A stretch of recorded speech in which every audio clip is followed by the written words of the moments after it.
The Prime Minister has revealed that Scott Morrison may have held more than 3 cabinet roles during the pandemic. Let's go to Canberra. Trudy McIntosh joins us. Trudy, Anthony Albanese has just spoken. What's he had to say? Pete, he's confirmed today that he is going to get additional briefings from the head of his department on the paper trail and just trying to figure out more about Scott Morrison's unprecedented ministerial moves. He got briefings yesterday, but it's clear that he has not got to the bottom of this overnight as to whether there is additional portfolios that Mr Morrison assumed joint responsibility of beyond health, finance and resources. They're the 3 that we know for now, but the Prime Minister indicating on morning radio today there could be more. We know it's finance, we know it's resources, we know it's health. Is there more? There may well be more, but I'll have more to say about that when I'm properly briefed. Australians are entitled to a government that acts orderly, that is mature in the way that it deals with issues, and that is the sort of government that I want to lead and that I am leading, and we're showing the way on, not the circus, clearly, that was operating in the dark, in the shadows. We are now in a bizarre situation where every member of the Morrison former cabinet is being asked whether their portfolio at a time was shared with Scott Morrison. We can explain the situation because it's getting quite tricky here. The Health Minister, Greg Hunt, did know Mr Morrison told him when these powers were assumed at the start of the pandemic. As Sky News revealed yesterday, Matthias Cormann was not aware that he shared responsibility until media reports this weekend. The Prime Minister, Scott Morrison, assumed responsibility to administer the Department of Resources, Industry, Science and Energy. He used that power to roll Keith Pitt, and Mr Pitt found that out in 2021.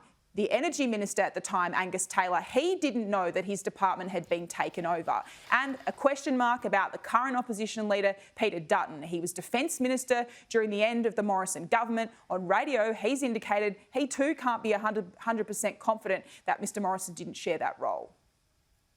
No, I didn't. Obviously, the Prime Minister, or then Prime Minister, had his reasons, his logic for it, but not a decision that I was a party to or was aware of, and it's a decision-making process that he's made. Raf, again, mate, I know as much as you do. Yeah. I mean, I wasn't consulted. I wasn't part of the decision-making process, and I've read about it in the paper in the last couple of days. And asked for his right of reply, former Prime Minister Scott Morrison yesterday told Sky News in a brief response that no, he hasn't seen what he, referring to Anthony Albanese, has said. Since the job, I haven't engaged in any day-to-day politics. Well, he hasn't quit Parliament. His job is still to be the member for Cook. Anthony Albanese responding to this statement to Sky News this morning.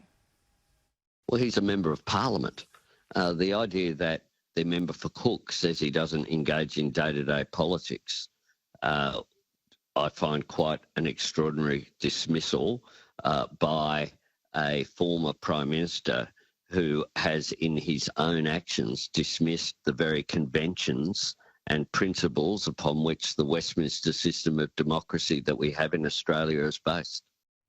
And Trudy, Morrison's secret moves could potentially jeopardise a legal challenge into that controversial gas project off New South Wales.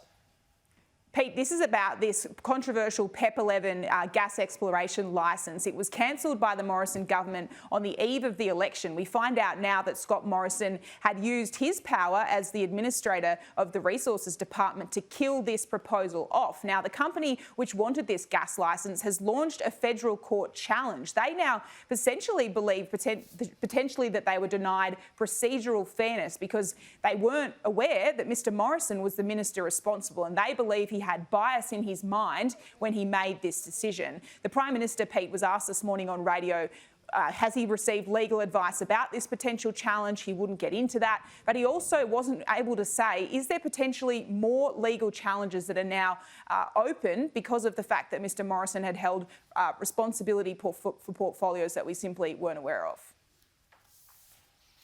Trudy McIntosh, there is a bit to get through there. Thank you, though. We'll talk to you again soon.